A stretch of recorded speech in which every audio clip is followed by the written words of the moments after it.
Hey everyone, my name is Mr. Fox. I was going to give you some tips or ideas or rules or just things to think about that I tell my students when they write college application essays. The first thing is a rule, and that is do not write an autobiography in 500 to 600 words. This is impossible, and also it's not that interesting.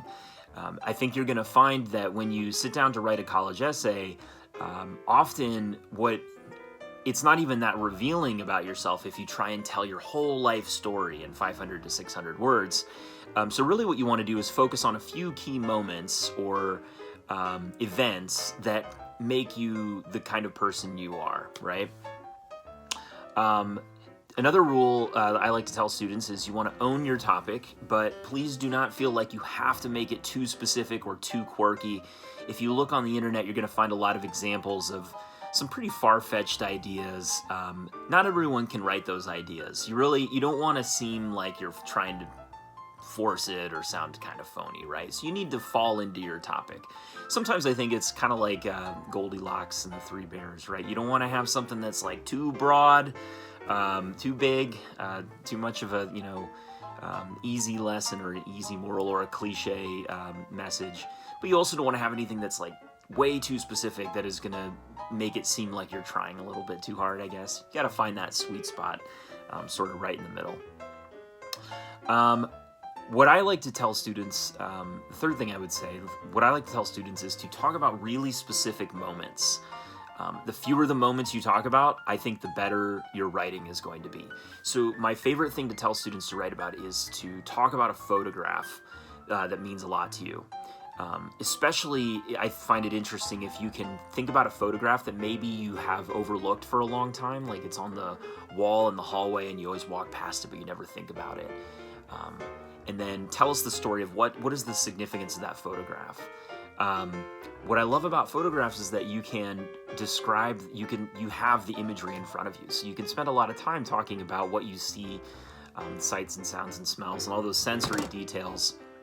They're going to help you write something that really kind of comes alive for the reader, right?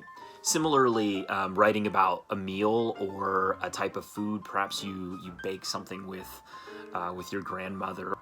That too is going to give you a lot of sensory details that you'll be able to write about. I like to say that it's sort of surprising, but like if you have a really cool relationship with your grandmother, for example, if you just describe one time you baked cookies with her, but you do it in a very loving and poignant and kind of specific way, I think that you're going to do a much better job of actually capturing that relationship than if you just tried to tell us everything about how she changed your whole life and made you the kind of person you are, right? So ironically, focusing on the small events, I think is going to help you tell a kind of a bigger story. Same deal with you got a photograph of you at your 5th birthday party, right?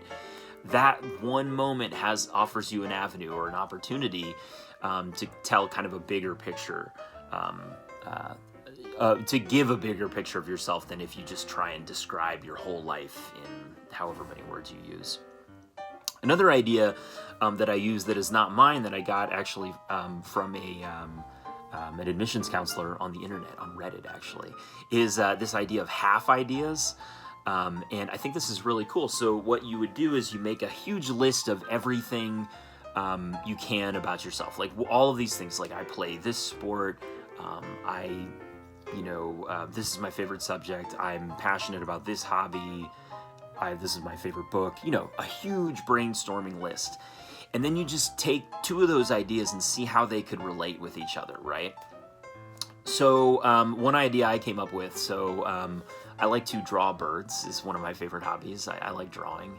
So if I make a list of myself, I'm like, oh, what do I do? I like to draw birds. I like to go running. I like to read books. I might start thinking about elements of me, like, I have anxiety, or I have,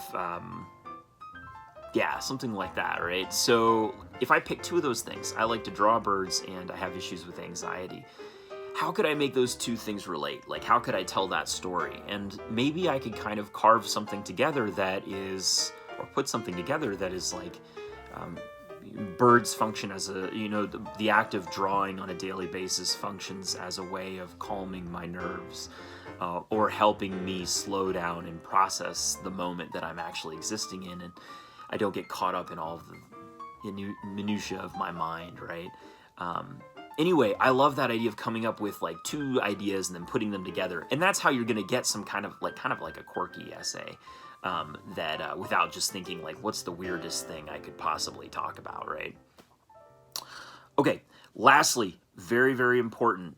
Oh, wait, no, second to last. Okay. In regards to writing your essay, I would encourage you to start with what's called an in medias res beginning. That is Latin, I think, for just to start in the middle of the action. Don't start with a statement that's like, in the beginning, I decided that blah, blah, blah. You want to start where, drop the reader into the middle of your story so that they are interested. It's kind of like a hook, like you would say in an argumentative essay. And then go back and fill in all the details as much as you need to, right? Okay, lastly, and I think most importantly, your thesis statement. You are making an argument, right? You might have heard that everything is an argument, right? But it's implied. In a narrative essay, your thesis statement is implied. But by the end, it should definitely kind of be clear to the reader. The goal is to tell us, to get a message across to the reader without directly stating what that message is. And when I say a message, like a lesson about your life, what's made you the kind of person you are, and if you have a universal application, that's even better. So what does this say about all people, or the way humans are, or the way the world works, for example, right? One trick I would encourage you don't necessarily have to do this. I'm not going to say this is the exact way you have to do it, but if you can, maybe kind of come up with the lesson in advance. Like, for my story about drawing birds and calming my own anxiety, and this has made me the person I am. It's made me capable of seeing the world the way I see it. Come up with that lesson in advance and write it down in 1 or 2 sentences. Include it in your story at the end, but try to not say anything else about it other than those 1 or 2 sentences. See how far that can get you. You're going to find, just like I said, if you focus on one event, it's going to tell your story a lot better than if you focused on a lot of events.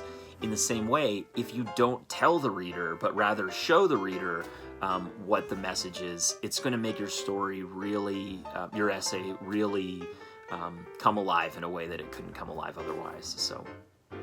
Okay, I hope this helps. Good luck. You got this.